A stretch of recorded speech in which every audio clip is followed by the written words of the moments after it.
నుంచి పుట్టారు కాబట్టి లక్ష్మీదేవి తల్లి. ఆవిడక్కడ పెద్ద ఆసనం మీద కూర్చుని ఉంటే ఆ పుర్రె పట్టుకుని పేరు చదువుతాట. అమ్మ, ఈ పుర్రె గత జన్మలో ఫలానా వారిది, ఈ జన్మలో మళ్ళీ దీన్ని పంపిస్తున్నాను, పుడుతోంది, దీనికి ఎంత ఐశ్వర్యం ఇమ్మంటావు అని అడుగుతాట. గత జన్మలో ఏం చేశాడు అని అడుగుతుందట అమ్మవారు.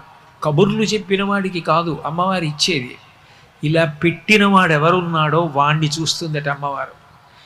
ఆవిడ పేరు చెప్పగానే ఆవిడ సర్వజ్ఞ, ఆవిడికి తెలియదు వాడా ఎంత చేశాడ్రా అని ఒక్కసారి కనుబొమ ఇలా పైకెత్తుతుందిట.